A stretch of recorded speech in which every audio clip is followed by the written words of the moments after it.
जाते कमाने के नहीं जाते।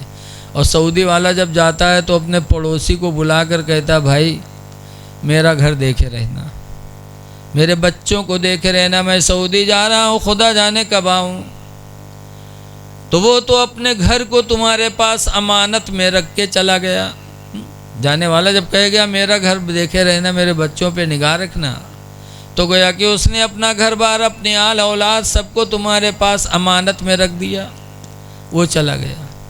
अब आप उसके घर में जा रहे हैं, घर में बैठ बैठ कर घंटा 2-2 घंटा रात बैठ बैठ कर उसकी बिटिया, उसकी बहन, उसकी बीवी से आप गलत ताल्लुकात कर रहे हैं। फिर यहाँ तक कि आता है कि आदमी उस अमीन रखने वाले शख्स की मियाँ उस शख्स के अहल वयाल से गलत ताल्लुकात कर लेता है। बोलो करते कि नहीं करते? ये अमानत में ख़यानत है, इसमें कई गुनाह हैं। एक तो आपने अमानत में ख़यानत की है कि उसने अपने बच्चों को तुम्हारे अमीन बना, तुम्हारे अमीन बना गया था कि उनकी इज़्ज़त की हिफाजत करना, और बजाय हिफाजत के तुम खुद ही उसकी इज़्ज़त पे हमला कर रहे हो। एक तो खाइन हो गए, दूसरे ये कि वैसे भी पड़ोसी की मदद चाहिए, तुमने पड़ोसी का हक़ ख़त्म कर दिया। तीसरा ये कि तुमने ज़िना किया, गुनाह किया, इस गुनाह में कई गुनाह आ गए। इसलिए हुजूर फरमाते हैं जो मुसलमान खयानत से बचा वो जन्नत में गया, और जिसने खयानत की उसका दाखिला जहन्नम है। वह दैनी और कर्ज से भी बचो, कर्ज लेकर के सर पे न जाओ। हुजूर फरमाते हैं जो कर्जा से सुबुकदोश होके गया उसने अपना ठिकाना जन्नत बना लिया है? और कर्जदार होके गए और तुम्हारे वर्षा ने कर्ज अदा नहीं किया तो अल्लाह माफ़ नहीं करेगा, न वो जब तक कि वो तुम्हारी नेकियां जाएंगी उसके ज़िम्मे। इसीलिए हज़रत जाबिर बिन अब्दुल्लाह के वालिद का इंतकाल हो गया। मदीने मुनव्वरा में जाबिर सहाबी अंसारी थे, उनके अब्बा का इंतकाल हो गया, और जैसे इंतकाल हुआ दफनाए गए, वैसे जिन के वो कर्ज़दार थे सब कर्ज़ा लेने आ गए। कहने लगे जाबिर तुम्हारे अब्बा के पास मेरा इतना कर्ज़ा है दो। उधर आ रहे हैं कि तुम्हारे अब्बा इतना कर्ज़ा लिए थे दो। अब हज़रत जाबिर बेचारे परेशान, तो उनके अब्बा ने खजूर की एक बाग छोड़ी थी और खजूरें लदी थी।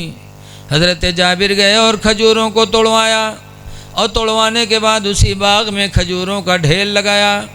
फिर कर्ज़दारों को बुलाया, फरमाया जिसका जितना जितना मेरे बाप पर कर्ज़ा रहा हो उतनी उतनी खजूरें इसमें से ले लो। भाई नहीं पैसा है तो धान पैदा हुआ तो धाने ले लो, गेहूँ पैदा हुआ गेहूँ ले लो। बोलो ऐसा होता है कि नहीं होता? तो वहाँ धान गेहूँ नहीं था, खजूरें थी। ऐलान कराया कि सब लोग आ जाएं और जिनके भी कर्ज़े मेरे बाप के ज़िम्मे हों वो अपने अपने पैसों के बदले में खजूरें ले लें। तो उन लोगों ने इनकार कर दिया, करना हम पैसे दिए थे, पैसे लेंगे, खजूर नहीं लेंगे। अब हज़रत जाबिर बहुत परेशान, तो हज़रत जाबिर हुजूर के पास गए, कहने लगे अल्लाह के रसूल मेरे बाप दुनिया से चले गए और फलां के कर्ज़दार थे, पैसे घर में नगद नहीं है, मेरे बाप ने खजूर की बाग छोड़ी थी, खजूरें मैंने तोड़ा के ढेर लगा दिए। कर्ज़दारों को बुलाया था, कहा था अपना अपना कर्ज़ा के बदले में खजूरें ले लो, लेकिन वो लोग खजूर लेने से अपने आप को मना कर रहे हैं। अल्लाह के रसूल आप चले चलो और आप कह दो तो आपकी बात मान लेंगे और खजूरें ले लेंगे, तो मेरे बाप के सर से कर्ज का बोझ उतर जाएगा, ताकि अल्लाह ताला मेरे बाप की मग़फ़िरत फरमा दे, मेरे बाप का ठिकाना अल्लाह जन्नत अता फरमा दे। अल्लाह के रसूल चले चलो। अल्लाह के रसूल तशरीफ़ लाए, आए और खजूरों की ढेर पर हुजूर बैठ गए, और बैठने के बाद फरमाया कि मदीने में जाबिर के अब्बा का कर्ज़, जाबिर के अब्बा पर जिन जिन लोगों का कर्ज़ है वो लोग हाजिर हो जाएं। जो जितने लोगों के पैसे बाकी थे सब आ गए। जब आ गए तो हुजूर ने फरमाया देखो जाबिर के अब्बा न रहे, कोई नगद दिरहम व दीनार नहीं छोड़ा, सिर्फ खजूर की बाग छोड़ी है, लिहाजा तुम लोग अपने अपने कर्ज़े के बदले में खजूरें ले लो। तो हुजूर ने जब फरमा दिया तो कौन ना करेगा। तो सब ने अपनी अपनी खजूरें बोरे में भरी, किसी का 1 बोरा बना, किसी का 2 बोरा बना, सब ने अपनी खजूरें भर ली। और जाबिर के बाप का कर्ज अदा हो गया।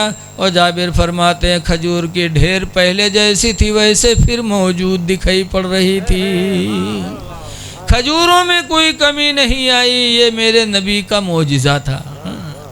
कहने का मकसद ये है कि अगर बाप कर्जा लेके दुनिया से चला गया हो तो बाप के कर्ज को अदा कर दो। सहाबा अपने माँ बाप का कर्ज किस तरह अदा किए, ऐ लोगों तुम भी अदा करो ताकि तुम्हारी माँ तुम्हारे बाप की गर्दन क़यामत में फंसी न रहे। अल्लाह ताला हमको आपको इन चीज़ों से बचाए। माँ बाप के साथ अच्छा बर्तावा करो। मेरी गुजारिश है कि नमाज़ें पढ़ो, बग़ैर नमाज के खुदा राज़ी नहीं होगा। इसलिए नमाज़ पढ़ो और नमाज बाजमात के लिए कोई तैयारी करो। इसलिए कि मस्जिद बहुत मुक़द्दस जगह है। लिखा है कि कुल्लु मन अलैहा फ़ान, ज़मीन पर जितनी चीज़ें सब फ़ना हो जाएंगी। हमारी तुम्हारी बिल्डिंगें तो फ़ना हो जाएंगी, लेकिन इन मस्जिदों को अल्लाह ताला फ़ना नहीं करेगा, बल्कि इनको ऐसे ही जन्नत में उठा लेगा। ये मस्जिदें जन्नत में उठाई जाएंगी। और एक रवायत में कि इन मस्जिदों में बिठाकर उन नमाजियों को कश्ती बना करके पुलसराज से गुजार दिया जाएगा। तो बड़ी बाबरकत जगह हैं। अल्लाह ताला फजल फरमाए। बस आप हजरात से गुजारिश है कि आप नमाज़ पढ़ो, पाको साफ़ रहो, अपने बच्चों को तालीम दो, इल्म ज़रूर सिखाओ। मेरी माँ बहनें बच्चियाँ यहाँ हाजिर हैं, इनसे भी गुजारिश है कि तुम भी साफ़ सुथरा रहो। सफाई आधा ईमान है, और जब औरत साफ़ सुथरा रहती है तो मिन जानिब इलाही उसकी मदद हुआ करती है, फिर घर के लोग उसको इज़्ज़त देते हैं। लेकिन बहुत सी औरतें हैं ना ही है ना महीना भर, तो क्या ये मदरसम के मौसम तेनी तबीज बनाए दो। पूछो कहा बात कहें गुडवा कब्बा तो हमरे लंग निगाह नहीं उठावत। जब महीना भर नहाइयो ना तो कोई निगाह उठे हैं। कुरान करीम में लिखा है कि वह युहिब्बुल मुतत्तहिरीन, पाक रहने वाले लोगों से अल्लाह ताला मोहब्बत फरमाता है।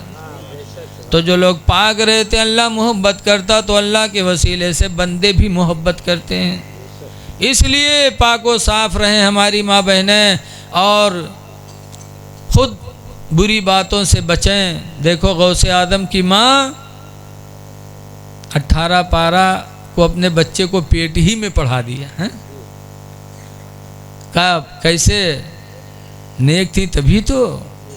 बाबा फरीदुद्दीन की माँ नमाज ऐसी पढ़ी कि फरीदुद्दीन माँ की नमाज को देखकर नमाजी हो गए। इमाम हुसैन ने करबला में सजदे में गला कटाया। लड़ रहे थे, लड़ते लड़ते गला कटा देते हैं, लेकिन इमाम हुसैन ने सजदे में गला कटाकर ये हम लोगों को तालीम दे दी कि मेरे नाना जान के कलमा पढ़ने वालों, तुम हुसैन की तरह सजदे में गला तो नहीं कटा सकते, लेकिन हुसैन की तरह सर को सजदे में तो झुका सकते हैं। और हुसैन को सजदे से जो मोहब्बत मिली थी वो कहाँ से मिली? फातिमा जहरा की गोद से मिली, कि फातिमा जहरा एक सजदा में पूरी रात ख़त्म कर देती थी। तो जैसी माँ होते वैसे बच्चे होते हैं। कल की माएँ बड़ी अच्छी होती थीं, अपनी औलाद को अपने सीने पे लिटा के दरूद की थपकियाँ देती थीं कि सो जाओ या मुस्तफ़ा कहते कहते, खुले आँख सल्ले आला कहते कहते, कि बेटा सो तुम मुस्तफ़ा के नाम पर, उठो तुम मुस्तफ़ा के नाम पर। हैं अब आजकल की औरतें लड़का रोवे लगे तो दरूद पढ़ के सवावत हैं। देखा जाते जहाँ लड़का रोवे लगे वो उठाई बिस्तर पटकी हैं, तक भदर भदर पिटी हैं। यह सो जा खनत मनत दुई कौड़ी पायो, कौड़ी लेके गंग बहायो, गंगा माता बारू देन, बारू लेके भुजवक दिया, भुजवाम का लावा दे, लावा लेके खीर बनाए, सब घर खाएन, कहानी बिलैया खाए, छू तब फूंक छोड़त हैं। बताओ, न कोनो किताब में ही लिखा है, न कोनो के मौलवी हैं, न कोनो के मास्टर हैं। अल्लाह जाने कहाँ से याद कर लेते हैं। इतनी बड़ी कहानी है, इतनी देर तक पीट रहे, डेढ़ कर मरे सो जाए। बताओ कितनी झूठी बात है। कहती हैं कि खीर बनावा सब घर खाइन, कहानी बिलैया कैसे। हम बुढ़ा के आज तक कहानी बिलैया नहीं देख पावा, अभी रोज़ खीर बनाए बनाए कहानी भी ले खवावत है। जब माँ इतनी बड़ी झुट्ठी तो लड़का फराडी न बनी तो का भली बनी है। माँ नेक होती तो